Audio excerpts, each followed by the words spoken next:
सबसे सटीक चुनावी विश्लेषण। कितनी सीट किसको मिलेंगी, कौन बनाएगा सरकार, क्या बीजेपी वसुंधरा के बिना सरकार बना पाएगी, क्या निर्दलीयों आरएलपी बीएसपी की रहेगी महत्वपूर्ण भूमिका। आइए जानते हैं राजनीतिक विश्लेषक विजय कौशिक से। नमस्कार, मैं Jitendra Goyal, the nation India में आपका हार्दिक स्वागत है। दोस्तों, आज चुनाव खत्म हो गए हैं। जनता ने अपना फैसला सुना दिया है और वो 3 तारीख तक के लिए कहीं ना कहीं सुरक्षित है। आपने हाई कोर्ट का डिसीजन देखा होगा। हाई कोर्ट डिसीजन आते हैं, सुप्रीम कोर्ट डिसीजन आते हैं, जहां पे फैसले सुरक्षित रखे जाते हैं। आज जनता ने अपना फैसला 3 तारीख तक के लिए सुरक्षित कर दिया है। अब कहीं ना कहीं चर्चाओं के दौर स्टार्ट होंगे, कौन जीतेगा, कौन हारेगा। ऐसे चर्चाओं के दौर में हमें कहीं ना कहीं बातचीत के लिए हम एक ऐसे शख्स के पास आए जहां कहीं ना कहीं हमको पता लगेगा कि किसकी सरकार बनने जा रही है, जिन्होंने राजस्थान के चुनाव को बड़ी नज़दीकी से देखा है। 6 महीने से वो राजस्थान के हर जिले, हर गांव में पहुंचे हैं, जहां उन्होंने नज़दीकी से लोगों से पूछताछ की, बात की, कहीं ना कहीं 2 बार सर्वे करवाया है। मैं बात करूंगा आज राजनीतिक विश्लेषक विजय कौशिक जी से। विजय कौशिक जी, आपका हार्दिक स्वागत है। बहुत बहुत धन्यवाद आपका। आपने राजस्थान के चुनाव को बहुत नज़दीकी से देखा, कहीं 2 बार तो आपने सर्वे करवाया है। क्या लगता है, कितनी सीटें किसको मिलने जा रही हैं? क्या राजस्थान की राजनीति का रुख रहने वाला है? किसकी सरकार बनने जा रही है? देखिए, निश्चित रूप से राजस्थान में इस बार जो चुनाव हुआ है उसके अंदर जैसे क्रिकेट मैच के अंदर उतार चढ़ाव होता है कि कभी इंडिया टीम बिल्कुल अपर पोजीशन पे होती है और जिस तरीके से जो भी इंडिया के अलावा जो भी बाकी टीमें होती हैं वो जिस तरीके से मिडिल क्लास बैटिंग करके और जिस तरीके से अपने आप को प्रभावी रूप से आगे करती हैं, उस तरीके से राजस्थान की राजनीति इस बार रही है। जिस समय आज के 4-5 महीने पहले जिस समय हम लोगों ने राजनीतिक सर्वे कराया था, उस समय निश्चित रूप से कांग्रेस आगे थी। उस समय ऐसा लग रहा था कि 130-125 सीटें कांग्रेस की आ जाएगी।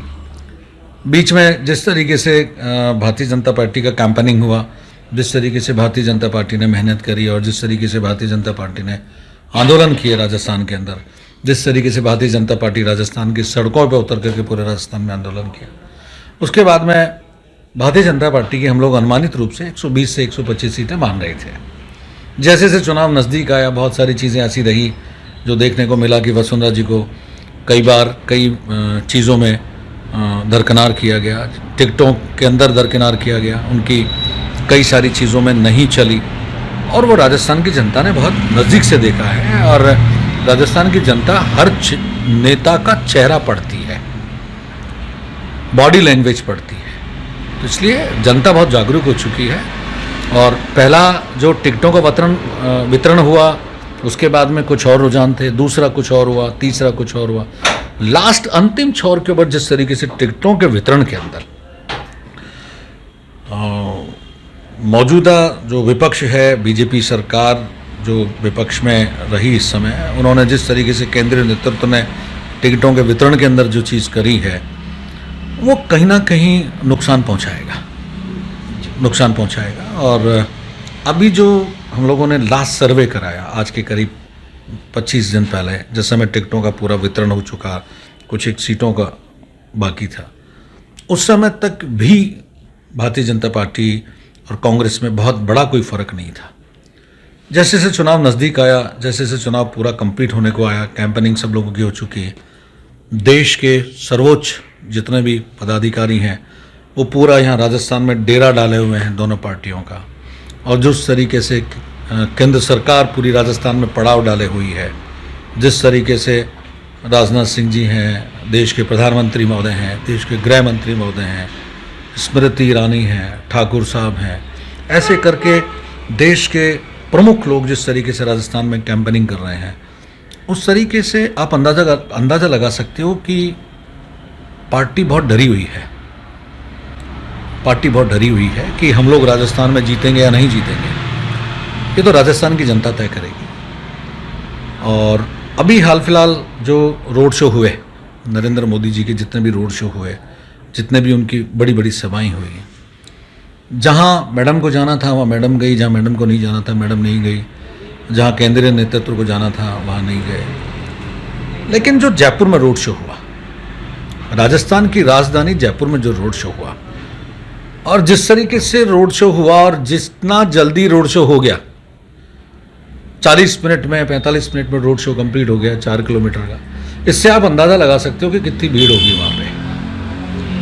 अगर हेमा मालिनी भी अगर इतना रोड 4 किलोमीटर का रोड शो कर ले तो भी मेरे ख्याल से इससे ज़्यादा भीड़ आ जाती है। देश के प्रधानमंत्री हैं, सम्मान है उनका, दिल से सम्मान करते हैं उन्होंने देश के लिए बहुत सारे सम्माननीय कार्य किए हैं, लेकिन इतना ज़्यादा क्राउड नहीं था। और जो एक ठेस पहुंची लोगों को, जिस तरीके से हम लोगों ने बातचीत करी, वो ठेस पहुंची कि जो राजस्थान के मुख्यमंत्री 2 बार रही है, क्या आप उनको अपने साथ लेके नहीं चल सकते थे? क्या जो मौजूदा विधायक, जो यहाँ से मौजूदा विधायक है 8, और इसमें से 2 तो आपके केंद्रीय मंत्री रहे हैं, वो भी आपके साथ यहाँ होने चाहिए थे।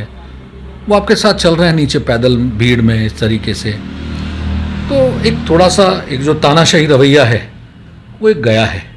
दूसरा कुछ एक वीडियोस, कुछ एक सिस्टम में देख रहा था कि जिस समय वो वहाँ से निकले तो छोटी चौपड़ पे एक मंदिर है, पौराणिक मंदिर है, वहाँ उसके कपाट बंद कर दिए गए और मंदिर के जो पुजारी महोदय थे उनको वहाँ कुछ ऐसा प्रकरण था।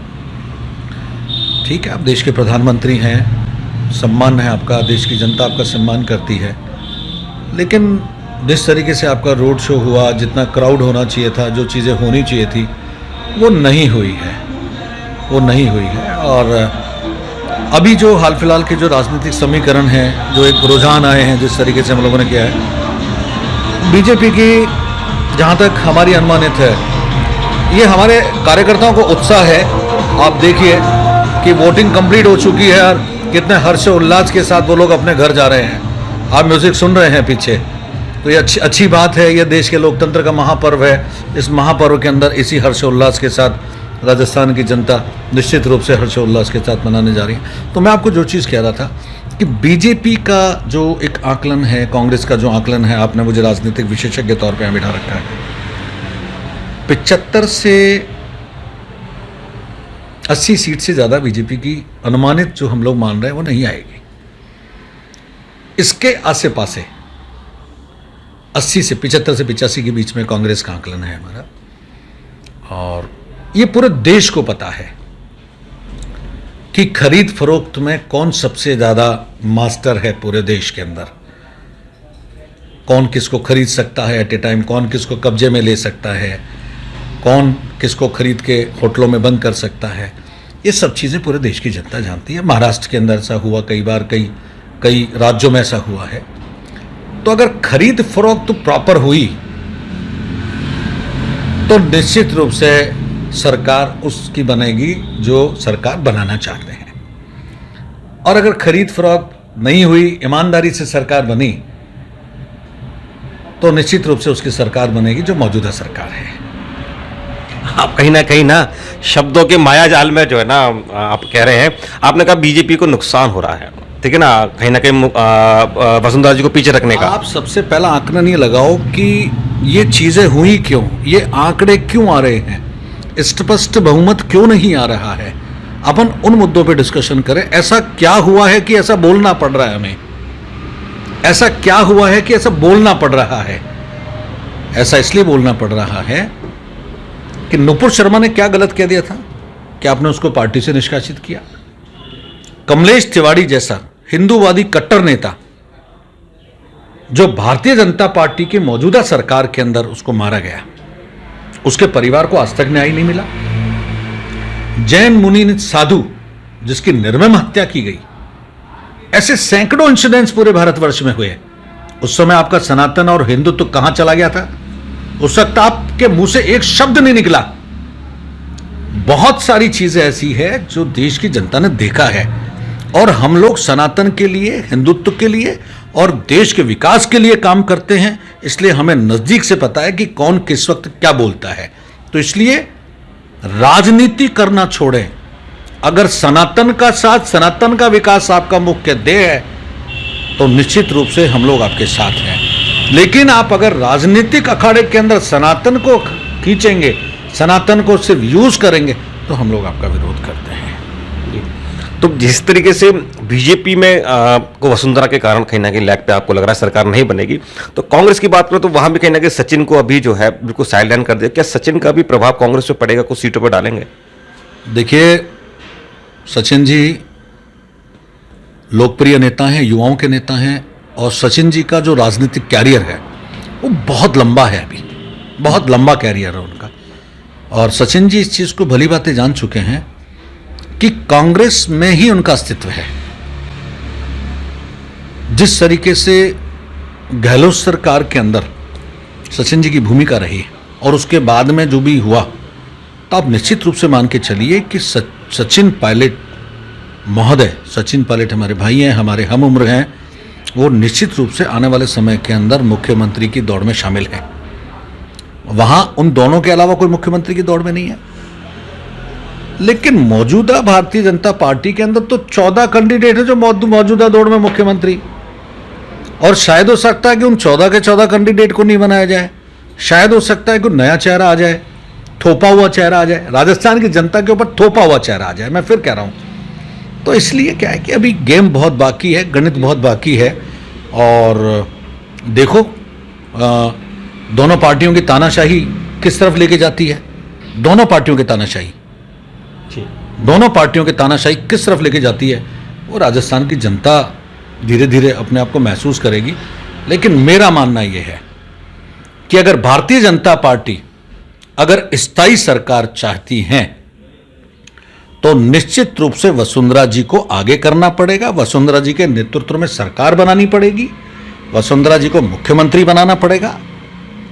बाकी उनका आकलन क्या है वो जाने, और उनका आकलन जिस तरीके से इस पूरे महीने 1.5 महीने में रहा है वो फेलियर रहा है, ये उनको भी पता है। और उन्होंने कितनी सभाएं की है, जिस तरीके से पूरे देश का शीर्ष नेतृत्व राजस्थान में है, उस तरीके से उनको पता है कि हम लोगों ने कहाँ गलतियाँ की है। अपनी गलतियों को छुपाने के लिए वो कुछ भी करें वो नगण्य है। लेकिन हम लोग जितना नज़दीक से राजनीति को देखते हैं, उस नज़दीकी राजनीति के चलते मैंने आपको सब कुछ खुलेआम कह दिया है। कहीं ना कहीं कौशिक साहब का कहना है कि वसुंधरा के बिना सरकार असंभव है, भारतीय जनता पार्टी की सरकार असंभव है। सचिन जी को आपने लंबी रेस का घोड़ा बताया है। एक बार फिर मैं अपने पुराने वाले क्वेश्चन पे बिल्कुल आऊंगा। नंबर गेम बताइए, क्या नंबर रहने वाला है कटाकर, बीजेपी कांग्रेस, आपका अनुमानित आंकड़ा, इतने से इतने के बीच में बीजेपी, इतने से इतने के बीच में कांग्रेस? देखिए, बीजेपी की जो अनुमानित सीट्स हमारी है वो है 72-73 सीट से लेकर के 82-85 के बीच में, और कांग्रेस के जो हमारी अनुमानित हैं वो है 80 से लेकर के 92 के बीच में। लेकिन मैंने आपको फिर कहा, आंकड़ा कुछ भी हो, खरीद फरोख्त में जो मास्टर होगा जी, वो निश्चित रूप से सरकार बनाएगा। और उस खरीद फरोख्त के अंदर भी आपको पहले तय करना पड़ेगा इन हाउस कि हमारा मुख्यमंत्री ये होगा जी, नहीं तो निश्चित रूप से तय है कि आप खरीद फरोख्त कर भी लोगे ना जी, तो खरीद फरोख्त करने के बाद में भी वो दोबारा पाला पलट सकते हैं, ये भी आप निश्चिंत रहना। कहीं ना कहीं आपकी बातों से लग रहा है कि वसुंधरा के बिना सरकार संभव नहीं है। राजस्थान में बीजेपी की सरकार वसुंधरा के बिना संभव नहीं नजर आ रही है, आप ये कहना चाह रहे हो? देखिए, उन्होंने बहुत मेहनत की है राजस्थान की जनता के लिए। राजस्थान की जनता उनको दिल से चाहती है, दिल से सम्मान करती है, और उन्होंने राजस्थान के विकास के लिए अहम भूमिका निभाई है। और वो अग्रेसिव रही है हमेशा। उनको प्रशासन चलाना आता है जी, उनको सरकार चलानी आती है, उनको हुकूमत चलानी आती है। इसलिए राजस्थान की जनता ये चाहती है।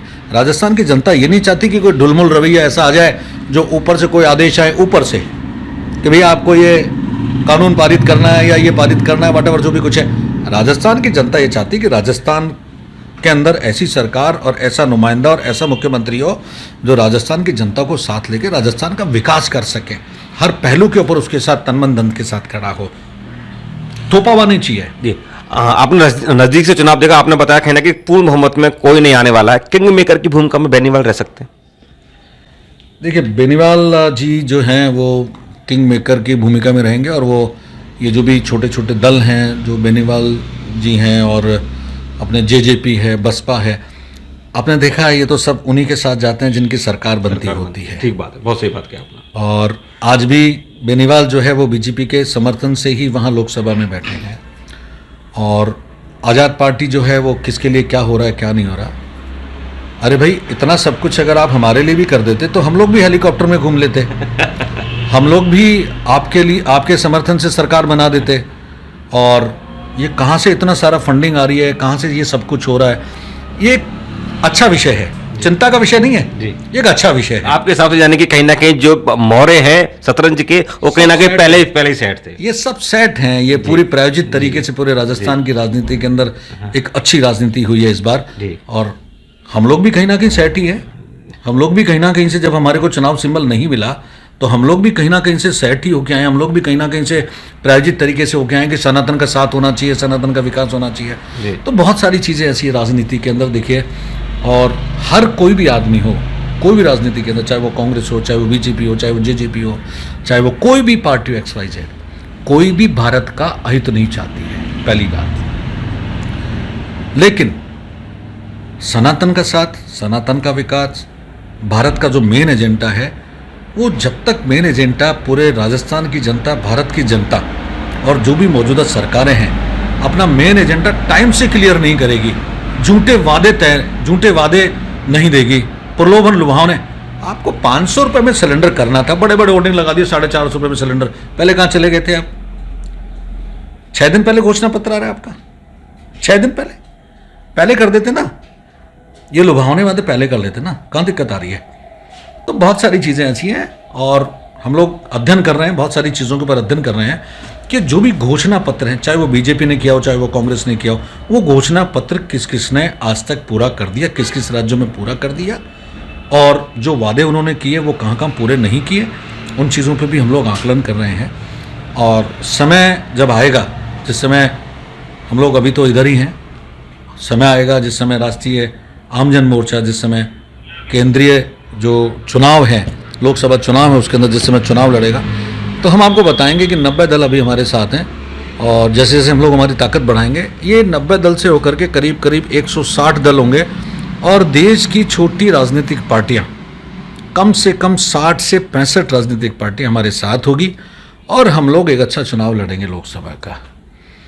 और अगर दोनों पार्टी चाहे तो हमसे हमारा जो मुखपत्र है, जो हमारा एजेंडा है, वो शेयर कर सकती है कि आप इस एजेंडे पे काम करें, जिससे क्या है कि आप इतनी मजबूती के साथ आ सकते हैं। हम लोग दिल से स्वागत करेंगे, मैं उनके साथ बिल्कुल सम्मान बैठूंगा, कहीं कोई इशू नहीं है इसके अंदर, लेकिन वो सारी चीज़ें सार्थक रूप से तय होनी चाहिए पहले। बड़ी बेबाकी के साथ आपने कहा कि कहीं ना कहीं इशारों में बोला कि स्पष्ट बहुमत ना बीजेपी को मिलेगा ना कांग्रेस को, लेकिन सरकार कहीं ना कहीं वसुंधरा जी के नेतृत्व में, उन्होंने बीजेपी नहीं कहा, इशारों में कहा सरकार सिर्फ बीजेपी बना सकती है क्योंकि खरीद फरीद वो करेगी। कहीं ना कहीं बेनीवाल जी, देखिए इशारों में कहा, मैंने कहा आपने नहीं कहा, लेकिन सब जनता सब जानती है, समझती है। और कहीं ना कहीं वसुंधरा जी अगर होंगी तो ही कहीं ना कहीं बीजेपी का सीएम बन पाएगा, और कहीं ना कहीं बेनीवाल जी और जो बसपा या फिर छोटे राजनीतिक दल हैं उनकी भी अहम भूमिका रहेगी। इशारों बेटी बेबाकी से आपने कहा कि कहीं ना कहीं हिंदुस्तान के अंदर एक बड़ा राजनीतिक मंच तैयार हो रहा है, और आप बिल्कुल खुले हाथों से सब पार्टियों का स्वागत करने की अगर समान विचारधारा है तो आप सबका स्वागत है। आपने बहुत बहुत धन्यवाद, आपने बड़ी बेबाकी के साथ अपनी बात रखी, बहुत बहुत धन्यवाद। जय हिंद, वंदे मातरम। शुक्रिया।